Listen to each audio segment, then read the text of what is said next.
Antarctica holds a secret we never suspected. This icy continent doesn't often attract the attention of scientists and archaeologists, as the vast ice sheets covering the region hinder discoveries. However, it seems that it is this very ice that has preserved traces of a developed civilization for millennia until scientists discovered them. Nowadays, there's frequent talk of pyramids, of massive, majestic pyramids in Antarctica. So what is it doing on a map drawn in the 15th century, which we know was based on older maps, if nobody knew of its existence in the 15th century? In my opinion, the obvious answer is, we are dealing with traces of a lost civilization. What highly developed civilization has been discovered, and what have scientists learned about it? In this video, we will acquaint ourselves with the unexpected discovery of a progressive civilization, lost in Antarctica. Scientists and archaeologists always argue about the possibility of advanced civilizations on our planet when they discover unimaginable architectural structures. These include pyramids and massive temples, large enough to have been built by giants. Such monuments have always evoked admiration for their design features and construction method, without the use of electrical tools that aid modern builders in their work. To appreciate how grandiose these structures are, thousands of years after they were built, the modern world had to name not one but two pyramids as part of the 7 wonders of the world. Although most of the known pyramids are in Egypt and Mexico, there are many more around the world, including the pyramid recently discovered in Antarctica. It seems strange that in a frozen continent like Antarctica, there is a pyramid. Nevertheless, despite what has recently been discovered, there is still a vast amount of information about Earth's history that has not been fully revealed. Currently, Antarctica is known as the Kingdom of Eternal Cold. But did you know that once this continent was not covered in ice? It's true. Antarctica used to be more like a plain where people settled.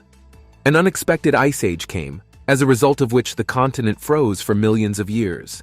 However, before it was frozen, people knew about Antarctica. It was even indicated on maps dated 1513. However, one tiny detail complicating the study of Antarctica is that this is not the period that is documented in the history of explorers of this continent.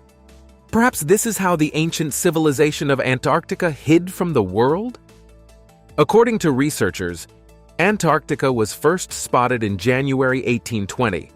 That was believed until 1929 when a German theologian named Gustav Deissmann found an ancient map.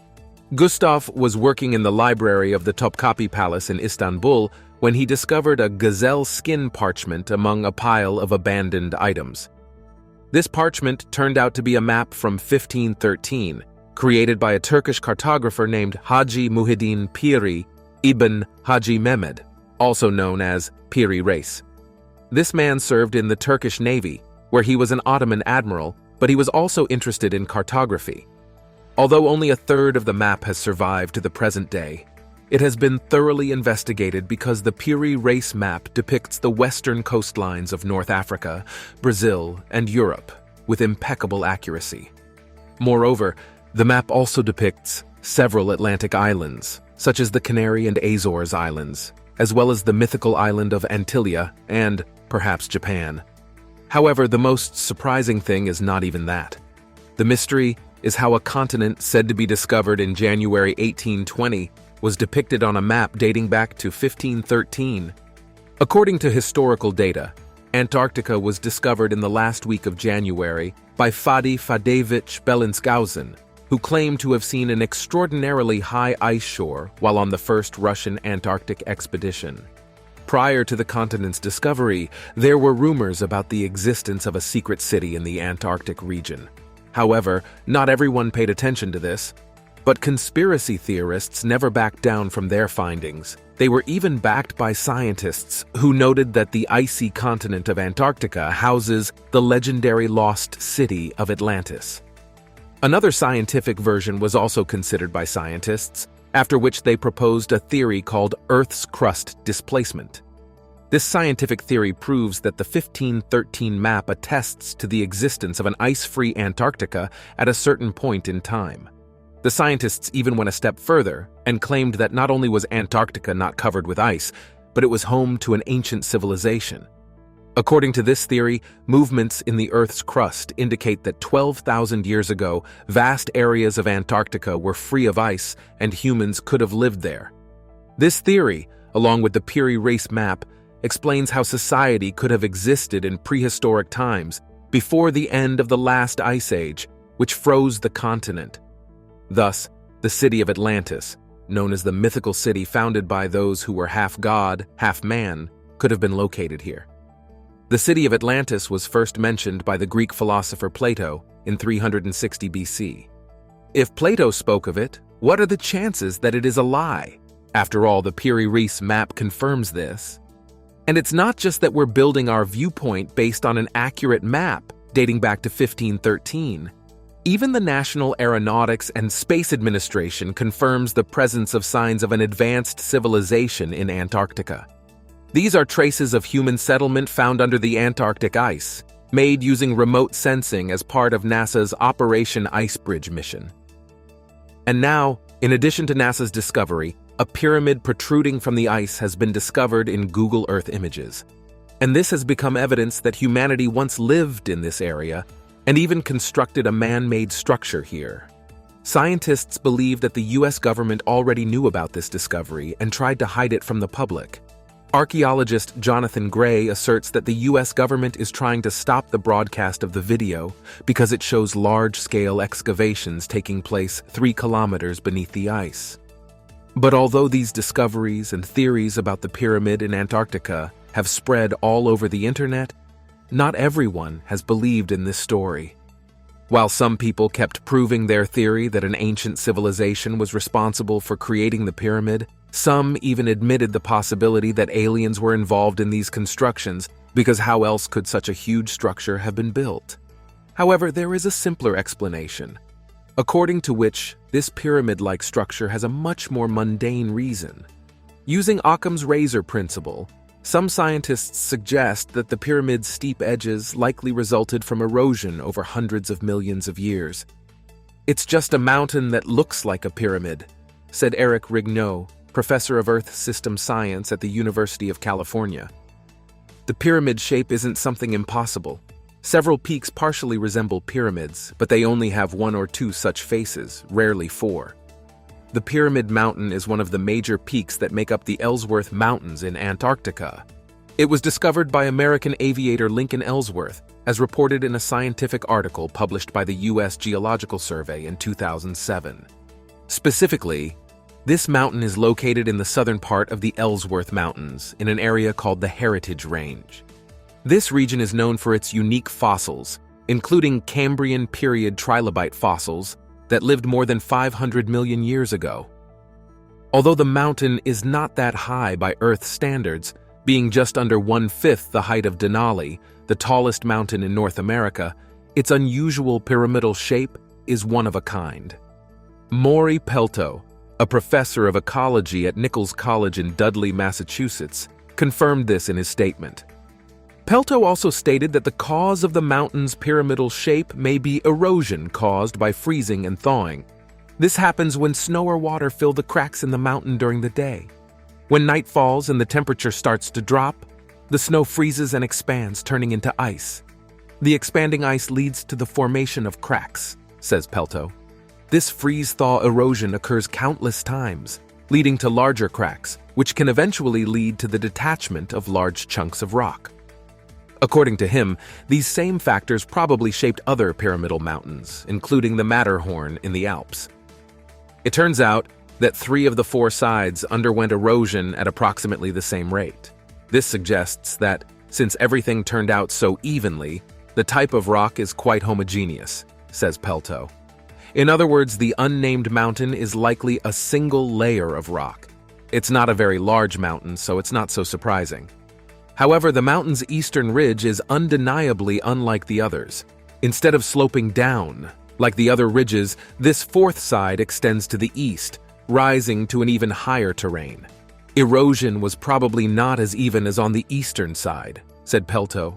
He added that although some news outlets say the mountain has just been discovered, this is highly unlikely. To the south of the mountain, in an area known as Patriot Hills, there's a research base for climatologists. You can probably see this mountain from there, Pelto said. But even if we say that this pyramid in Antarctica really is a mountain, what about other evidence and confirmations of structures built by ancient advanced civilizations? Consider Göbekli Tepe. This isn't a simple structure.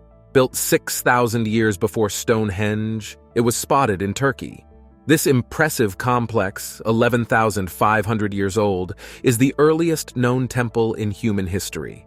It is also one of the most important discoveries in the study of the Neolithic, as it was built by hunter-gatherers. Modern archaeologists are amazed by this complex because its construction seems too technical for those builders who erected it. This structure is so magnificent that, despite its age, it still attracts archaeologists from around the world. Even researchers from Tel Aviv University, as well as the Israel Antiquities Authority, fascinated by this structure, were also determined to study it. One of the people studying Göbekli Tepe is Professor Avi Gopher from the Department of Archaeology and Ancient Near Eastern Civilizations at Tel Aviv University.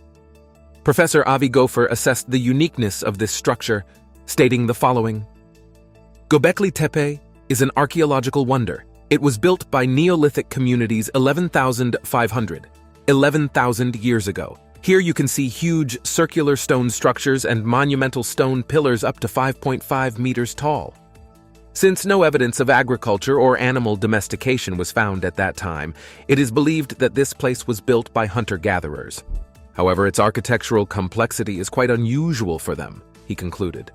Since Göbekli Tepe was discovered in 1994 by German archaeologist Dr. Klaus Schmidt, the ancient temple remains at the center of heated archaeological debates. But while these and other early Neolithic remains were actively studied, the question of architectural planning in these periods and its cultural aspects has not. Most researchers assert that the structures of Göbekli Tepe, located in the excavation area, were erected over an extended period. However, researchers Hockley and Gopher argue that 3 structures were designed as a single project and in accordance with a coordinated geometric scheme. The complex planning features a spatial and symbolic hierarchy, reflecting changes in spiritual, worldly, and social structure, Hockley explains. The initial discovery of this place was a big surprise, and now we understand that its construction was even more complex than we thought, says the researcher. This discovery allows for new interpretations of this place as a whole and the features of its megalithic anthropomorphic pillars in particular. Traditionally, it is believed that certain capabilities and planning practices, such as the use of geometry and the drafting of layout schemes, emerged much later than the period during which Göbekli Tepe was built, after hunter-gatherers became food-producing farmers, around 10,500 years ago. It's noteworthy that one of the features of early farmers is their use of rectangular shapes in architecture. This early architectural planning monument can serve as an example of the dynamics of cultural changes at the beginning of the Neolithic period, says Hockley. The data we have obtained indicates that the main architectural transformations of this period, such as the transition to rectangular forms of architecture, were based on specific knowledge. The most important and fundamental methods of architectural planning were developed in the Levant at the end of the Epipaleolithic, within the Natufian culture, and during the early Neolithic. Our new research shows that architectural planning methods, abstract design rules, and organizational schemes were already in use during this formative period of human history, Hockley concludes. Nevertheless, this does not confirm the fact that at a certain point in Earth's history, an advanced civilization lived on it. Archaeologists have discovered a unique network of lost cities in the Amazon that sheds light on how ancient civilizations created vast urban landscapes while coexisting with nature.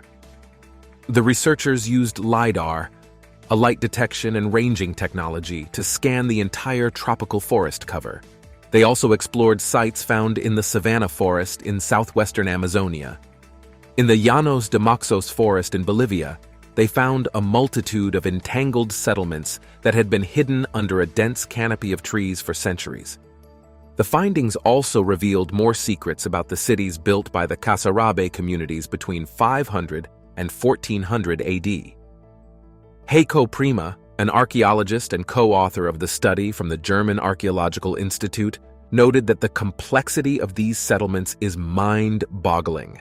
According to the scientists, including José Iriarte from the University of Exeter in the UK, the site has complex and intricate structures unlike any previously found in the region, including 5-meter-high terraces covering an area equivalent to 30 football fields and 21-meter-high conical pyramids. The researchers scanned 6 areas within 4,500 square kilometers in the Llanos de Moxos region in Amazonian Bolivia, which belong to the Kasarabe culture. They also discovered a large network of reservoirs, transshipment points, and roadways stretching for several kilometers, casting doubt on recent findings that refute the notion of the Amazon as a historically untouched landscape. Scientists claim that this region was home to early urbanism, created and managed by indigenous peoples over thousands of years. One of the most intriguing features of the new discovery, according to the researchers, is that urban settlements were built and managed not in defiance of nature, but in interaction with it. We propose that the Kasarabe settlement system represents a unique form of low-density tropical agrarian urbanism, and this is the first known case for the entire tropical lowland of South America, the scientists note. They assert that the indigenous population successfully used rational life-sustaining strategies that contributed to the preservation of nature and maintained the rich biodiversity of the surrounding landscape. We have long suspected that the most complex societies of the pre-Columbian era developed in this part of the Bolivian Amazon, but the evidence is hidden under the canopy of the forest, and it is difficult to personally inspect, said Dr. Ariati. Our LiDAR system revealed monumental structures located only 1.5 kilometers apart, connected by kilometers of canals, as well as long elevated dams, reservoirs, and lakes, he explained. Scientists say that these discoveries can significantly contribute to the conservation prospects of the Amazon. This region was one of the earliest areas settled by people in the Amazon. Here, people began to domesticate crops that subsequently gained global significance, such as cassava and rice. But little is known about daily life and early cities built during this period. LiDAR analysis revealed that the main settlements covered several hectares, on which civic ceremonial U-shaped structures, platform mounds, and conical pyramids 21 meters high were located. According to scientists, the scale of labor and planning for the construction of these settlements is unparalleled in the Amazon region. It can only be compared to the archaic states of the central Andes. The results show that the indigenous population turned the seasonally flooded savannas of the Amazon, almost the size of England, into productive aquacultural and agricultural landscapes. The findings put an end to the debate that the western Amazon was sparsely populated in pre-Hispanic times. The architectural layout of the Kasarabe culture and large settlements suggests that the residents of this region created a new social and public landscape. Mark Robinson, another co-author of the study, said that the results testify to successful strategies for maintaining a stable lifestyle and previously undiscovered cultural ecological heritage. The scale, monumentality, and labor associated with the construction of civic ceremonial architecture, water management infrastructure, and spatial extension of the settlement are distinct from Andean cultures and vastly surpass the complex interconnected settlements of the southern Amazon, Robinson added. That's all from me. If you enjoyed this video, don't forget to rate it, subscribe to the channel, and hit the bell. Your activity is the best reward for me. Thank you for your attention. See you soon. Goodbye.